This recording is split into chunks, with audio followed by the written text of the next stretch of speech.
Je m'appelle Casimir Idoumenigu, je suis premier délégué du gouvernement provisoire corse et je vais, dans cette vidéo, remettre un peu les pendules à l'heure. Pourquoi le gouvernement provisoire corse? Déjà, ça fait partie des fondamentaux du combat des indépendantistes, en tout cas de la génération de mon père. Et c'est ce qui a toujours été demandé, un gouvernement provisoire sur place ou en terre d'exil.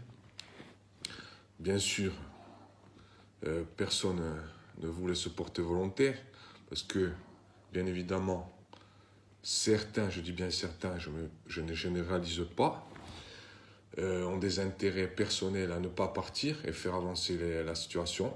Soit ils ont des commerces, soit ils ont des postes clés, ils peuvent faire avoir des emplois aux uns aux autres, à leurs proches, etc. etc. On ne rentrera pas dans la polémique.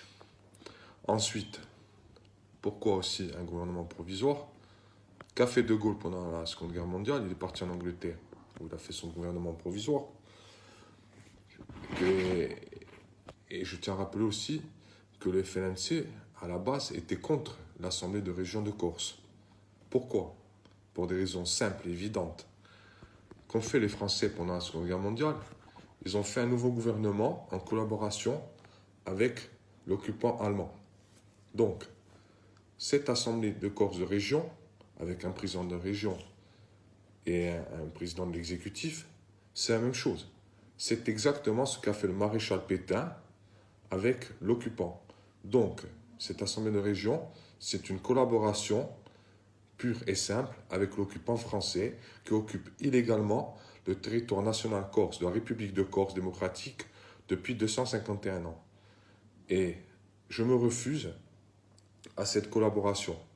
Maintenant, je n'ai aucune haine ni aucune agressivité envers les élus corses qui ont été élus au sein de cette assemblée.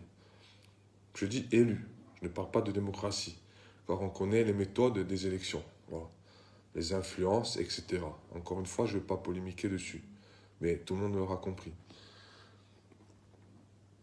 Donc la collaboration, je suis contre. Deuxièmement, je tiens à préciser que je ne suis pas un porteur de haine dans mes messages et mes propos. Voilà. Chacun fait comme il veut. Moi, je ferai mon chemin de mon côté. Par contre, je suis pacifiste. Ça, je tiens à le préciser. C'est pas moi qui vais appeler à la haine contre un élu ou un autre. Je les respecte. C'est leur décision et la collaboration avec l'État français, avec l'occupant, avec l'ennemi de la nation.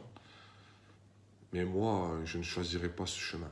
Je reste sur les fondamentaux du FLNC et du combat patriotique historique. Voilà. Pour le reste, les attentats, etc., je ne suis pas pour une reprise des attentats, mais je ne condamne pas. Je ne suis pas le bon Dieu, je ne suis pas le maître à penser de qui que ce soit. Chacun fait comme il veut. Je tenais à le préciser. Voilà, merci. Stop à la collaboration.